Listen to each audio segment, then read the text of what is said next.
So this is arguably one of the biggest issues that's going around on the internet today, right? And this is like not really been something that's new. This has kind of been like an ongoing discussion for like a long time now, for a few years, I would have to say, especially ever since like the COVID days, I would say is when censorship really started to come into effect a little bit here and there on the internet. And especially in recent times where it kind of got exposed that there were a lot of social media companies that were censoring of what people said online. But now it's starting to actually go into effect of when it's like these companies and governments are starting to push censorship online. And we've seen this in multiple different ways. There's actually been two main ways that we've seen of censorship starting to go forward in the world of the internet. And the first one that we're going to talk about has been when it's come to this whole entire collective shout and visa situation, right? And this situation to me is this one hits home mostly because if you can't tell by the background of my videos, I'm a gamer, all right? I play games all the goddamn time. I am literally doing game development at the moment. I'm at uni for game development and having to come up with a game right now to make for my final project for the end of this year. And Collective Shout, what they are is that they are a group of fucking Karens. That's what they are. They're a group of Karens who got together and were like, we don't like the fact that there is some games on the internet that we don't like, and we can't get Steam, because what they initially did is that they tried to email Steam to get rid of, a lot of these NSFW games and adult-themed games. They wanted them removed off Steam. Steam basically turned around and said, no, fuck you. So what did they do? They actually went after the payment processes of Visa, and Visa decided to be a little bitch about it and actually started to threaten Steam and even itch.io that if they didn't remove some of these games off their platforms, that they would then go ahead and you wouldn't be able to, pay for games using Visa or MasterCard. And at first, Collective Shout, they made it out we're only going after games that, porn games or incest or any rape type of games. And at first you might be like, oh, it's not that bad. They're going after these disgusting games, right? That's not what it was. At first, on the surface, it seemed that they were just going after, some of these horrendous games, which, to be honest, I have to say, if someone wants to play an incest fucking game, it's not illegal. Yes, do I think it's weird? 100%. I'm not going to sit here and think it's not weird. I mean, I would never play games like that. But if someone wants to go and do it, you know what? They're an adult. Let them buy it. Who fucking cares? They're in their little grovel. They're in their home. They're sitting behind their computer. They're in their little basement. And if they want to play their, weird-ass porn game, fucking let them. But it went further than this, where, itch.io, they started to actually get rid of some games that weren't even, these porn games that supposedly Collective Shout was talking about removing. They removed, a recent psychological horror, which some people are starting to say is one of the best psychological horrors in recent time as well, is Mouthwashing. Mouthwashing is a great horror game. Like I said, some people are saying it's one of the best indie horrors. Not even just that, even one of the best horrors in recent times. And they decided to get rid of that because of its themes. It does have dark themes, but it still does not mean that it should get removed. Do you know how many things that in media have dark themes of it? And they always tried to put on the fact that it was oh, it's because it's saving the kids, it's for the kids. And that's always the front of it. The front of it is always saying that it's oh, it's to help save the kids for it. That's absolute fucking bullshit. You only want to remove this because you don't like it. It's because of your perception of what you think of these things. It's not because of it's saving the kids. They always say it's for that, but it's actually complete bullshit. They just want to actually control of what people get to play and what people get to view in their own media. But this is actually coming backfired on Collective Shout. Thank God. I'm actually glad that it's starting to go towards this, because there's been a lot of people who have actually been calling and emailing Visa going against this. I think 4chan was one of the websites where they really started to and get together and say, hey, Collective Shout, the way that they were able to move Visa to pressure them into possibly removing their payment processing off Steam and itch.io if they didn't remove these supposed NSFW games, was that they got together and they just bombarded Visa and MasterCard about this. So people have now started to do the same with Visa, saying, hey, you can't tell us what to fucking do. You're not the government. Which is true. It's like Visa can't go ahead and remove their payment processing because they think that, oh, this is unmoral. This is not a moral you can't remove your payment processing because of a moral judgment. It's bullshit. You can't go ahead and fucking do that. And because of this as well, is that Collective Shout has actually received a whole load of backlash on this. Like, they've even privated their Twitter account, and so they supposedly have like received some like really disgusting, you know, messages over this, which I would never condone to send people like, you know, death threats or whatever, you know, other threats as well. But I just have to say is that with Collective Shout, hey, you did start this. Like, is it bad that they received some of these messages? Yeah, I would never message someone like this, but hey, you play with fucking fire, you're gonna get burnt. Like, that's what Collective Shout did. They started this shit. They started this whole entire of like trying to pressure Visa and trying to tell gamers of what they can and cannot play, and trying to tell an adult that this is a grown-ass adult saying, hey, you can't play this porn game. The adult's gonna sit there and be like, who the fuck are you? If I want to play a game that's an adult, that's a porn game, I can fucking do that. Don't tell me what to do. So of course you're gonna get backlash over this, right? And this isn't the only censorship that we've been like, you know, exposed to in recent times, right? And I would say that when it comes to this whole entire, you know, Visa payment processing, this is just small compared to the entire censorship and the whole entire like identification that's being pushed, the real ID on the internet that's being pushed by governments. To me, this is even more worrying than when it comes to Collective Shout just trying to remove some NSFW games. And if you don't believe me that this has been going forward, oh, it has started to, especially in the UK. The UK is big on this, where supposedly it says here that Barry Gardner admits that the Online Safety Act is not just about children, it's also to censor and monitor adults. And that's so fucking hilarious because I've seen some videos in recent time, like especially when Trump went and visited the UK, and they even asked the UK president, the prime minister, sorry, about like, oh, is some of this that you're doing, like, you know, this is going against freedom of speech? And, you know, the UK Prime Minister was talking about, oh, yeah, we have freedom of speech here. We're not trying to diminish people's freedom of speech.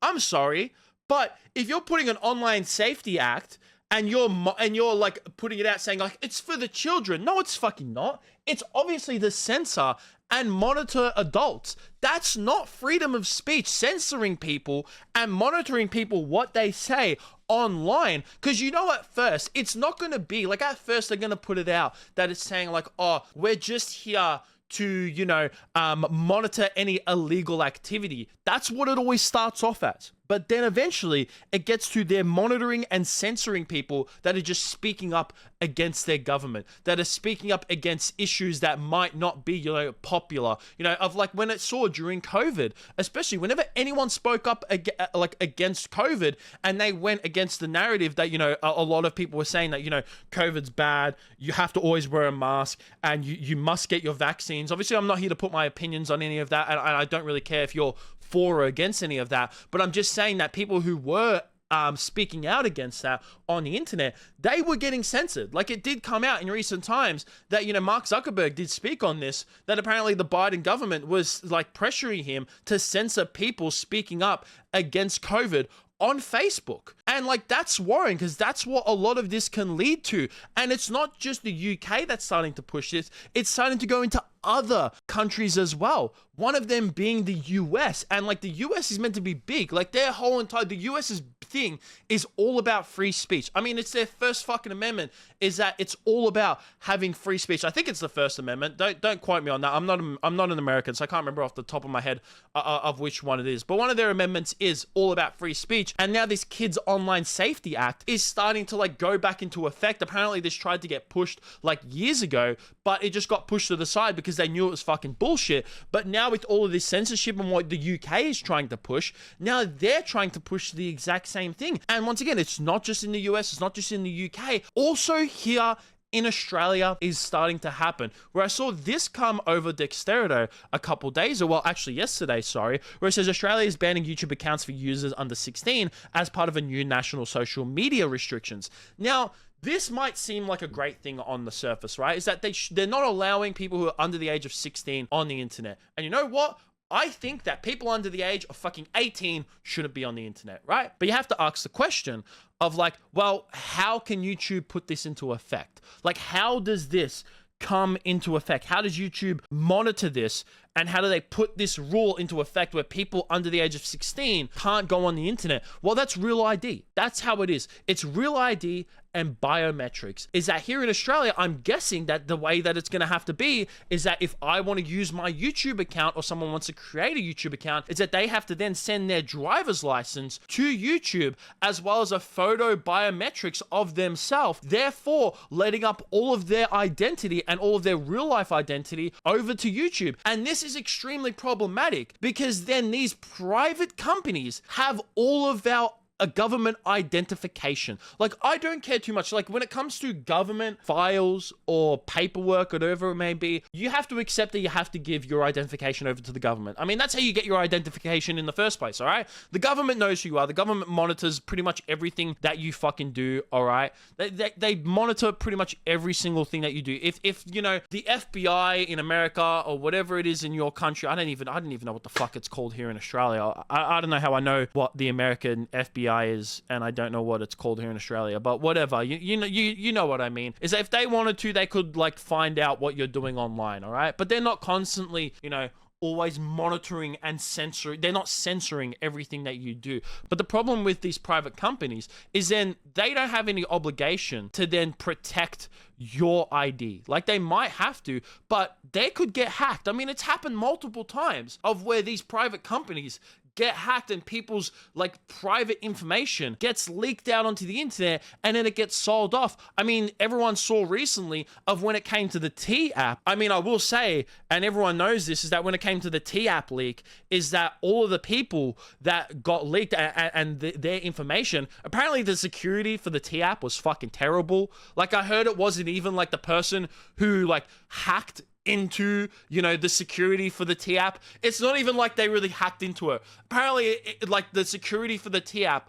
was that bad that it's just like the T app, they almost put everyone's identification into a box and then they just kind of put the box out into public and just wrote people's ID take for free. And then the person who hacked in just kind of opened up the box and went, oh, look at this, and then just like passed it on to everyone else. Like, that's apparently how fucking bad the T-app security really was. But even despite that, even if it comes to, you know, these companies having a lot of security on there, they get hacked all the fucking time. I mean, even here in Australia, we have some of our, like, you know, our phone companies, they've gotten hacked. And we've had our private insurance companies gotten hacked. You have so many private companies that do have some of your government ID. I mean, even myself, one of the companies that I have for my fucking phone, they've been hacked. They've been hacked before, and I'm just like, fucking goddamn it. Someone's probably selling my fucking information somewhere on the internet. And then you want me to give my private information to more private companies where there's a possibility that they could get hacked and then my information gets circulated on the internet even fucking more? No. I don't want this. And obviously, like, there's so many different, like, solutions to this. I saw Asmongold, he posted a tweet where he was talking about this internet Real ID, and he says that it's almost inevitable about this. And it's really hard to say whether it is or isn't inevitable that Real ID is going to happen on the internet. But if it did have to happen, I do agree with him that, like, you know, there should be some kind of, you know, government authentication token that only verifies information. Apparently LinkedIn already does this. They have like that third-party government info like that verifies you, so it's not actually these private companies that are going ahead and having your real identification. But I still see this as somewhat of a problem. Right? And like, is it inevitable that Real ID is going to happen on the internet? Who knows? Who knows? There could be enough backlash, and I definitely think that people should speak out against all of this censorship that's been going on recently of when it comes to the UK. Now the US is starting to push this. You got Collective Shout here in Australia. You got Visas trying to censor people. It's just like, no. the internet back in the day, right? I'm not that old. Like, I'm 27. I was born in 98. So I'm not old enough for when, like, you know, I wasn't there when the internet, like, was really, really young. But I still grew up during the 2000s and in the early 2010s where, like, you know, the internet, and I was a little bit on the internet then. I mean, even my parents, you know, like, we talk about kids' safety, okay? And I hate how all these fucking parents are, like, trying to put the blame on the government and say, government, do something about our kids going on the internet. You're a fucking parent, okay?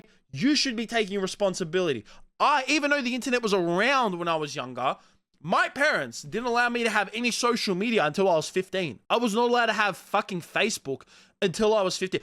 Do you know how hard it was to convince my parents just for me to get Xbox Live? Do you know how hard that fucking was? Do you know how much, like, convincing from me, my friends, and my cousins it took just to have me get fucking Xbox Live so I could play Modern Warfare 2 and Black Ops with them? Do you know how much convincing it took them to do that? But parents nowadays, they just fucking let their kids do whatever they want on the internet, and then they, like, blame the government for it, and then they try to say, hey, you guys should be censoring of what kids are being allowed online, and the government's just going, hey, this is our way that we can front it as kids' online safety. But now we can actually monitor and start censoring adults. That's how it is. They put it out as a way of saving the kids and that they're doing a great thing. But in the end, it's just going to, like, get worse and worse. So yeah, I think that this whole entire fiasco, this has been a bit of a rant video, right? It's not structured, but I just really wanted to, like, talk about all these different things that's just been going on recently of when it's come to, you know, censorship on the internet, because I think it's fucking ridiculous. Because, you know, back in the day, there was none of that. There was nothing. There was no censorship. People could say whatever they want. Obviously, like, obviously you can't do anything illegal. That's fair enough, all right? Like, if Visa wanted to pull, you know, their service of when it comes to, you know, someone selling drugs on the internet, it's just like, hey, this website's selling drugs, we're taking our payment processing off it. Fucking fair enough. They're doing something illegal. But if I want to go ahead and buy a game of, you know, fucking, you know, my stepsister is a Futanari goddess, like, just let people fucking do it. I mean, I'm not gonna buy that shit, I promise. I just came up with that in my brain right now. Go ahead. Let them do it, okay? It's not fucking illegal. And the government should not be trying to censor and monitor every single little thing that people are trying to do on the internet, okay? It's fucking bullshit. And if you're an adult and your kid's on social media and they start posting stuff and they start getting into wrong forums and doing things and they become extremists or whatever it is because of the internet, that's your fault, not the internet. It's your fault for being a terrible fucking parent. But that's going to be it from me. Definitely like to hear what you guys think about this whole entire scenario down below, all these different censorship issues that's been going on. That's going to be it from me. Make sure you like, subscribe, all that kind of stuff. Peace out.